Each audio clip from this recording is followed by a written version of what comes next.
All right, welcome back to our office. Today I'm shooting a video for people that have worked up overhead for a long time through their lives or out in front and they've dealt with shoulder issues, not necessarily a torn rotator cuff or anything like that, but this is actually specifically for a patient who does construction work, has done painting, basically worked overhead for a really long time, and he's noticed that he doesn't really actually have much strength up overhead.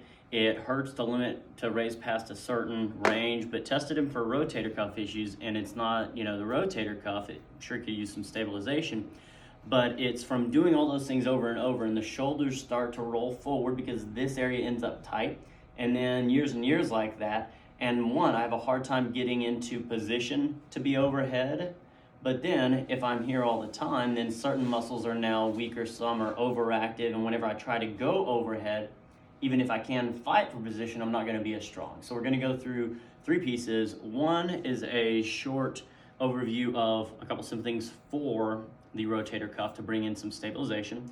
Then I'll show something to help with the posture, basically trying to bring positioning back, and then a couple things to kick in some more strength. So I gave him 2 bands.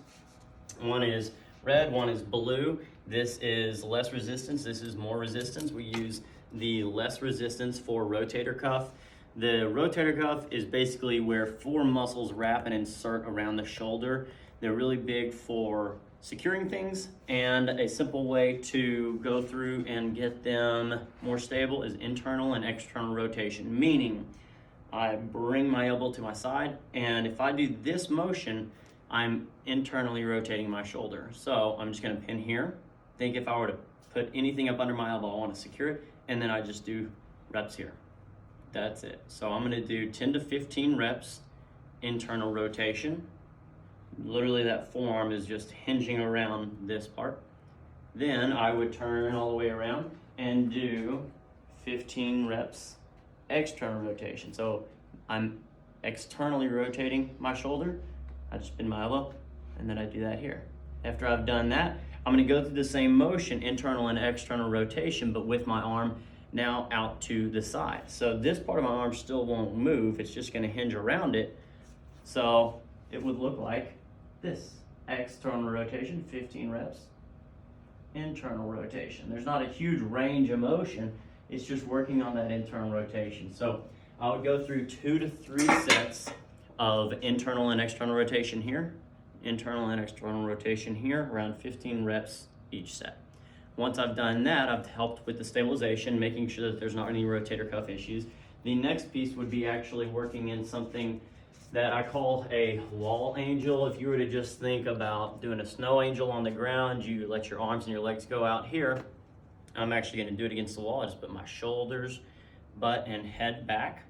I externally rotate my arms, flatten them against the wall, and I try to really slowly drag upwards overhead until they reach each other. Now eventually my chest is probably going to be so tight that it pulls me off, and maybe I can only even reach here, but the whole time I'm pushing backwards, trying to keep as close to that wall as I can.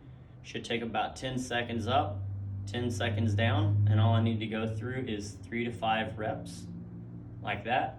And what I'm doing is I'm working on all the muscles that hold those shoulder blades back into their normal position. A lot of people, whenever that shoulder rolls forward, the shoulder blade, the scapula, wings outward.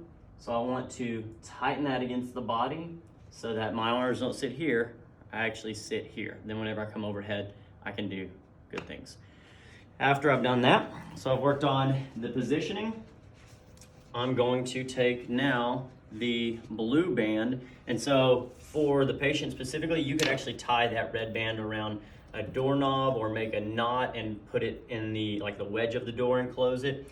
Whenever you're to the blue band, you could technically even step on it. I guess I could disconnect this thing, but I need a longer one. Let's say that this one is my blue band. I can come over here and step on it, and I'm just going to try and drive overhead. I could also do this with something really lightweighted, like a gallon of milk or water or whatever it is, but I'm just going to go through straight press up overhead. I'm also going to go through and bring my shoulder up as high as I can, so that's shoulder flexion. And then also stepping out to the side.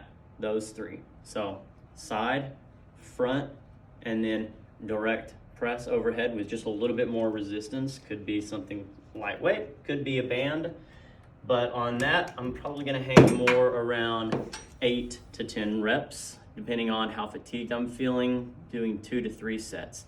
If you work those pieces through, stabilization for the rotator cuff, positioning with the wall angels, and then the other band for some strength building, it'll actually bring a lot of balance back in, a lot of security, and help you get overhead and out front properly.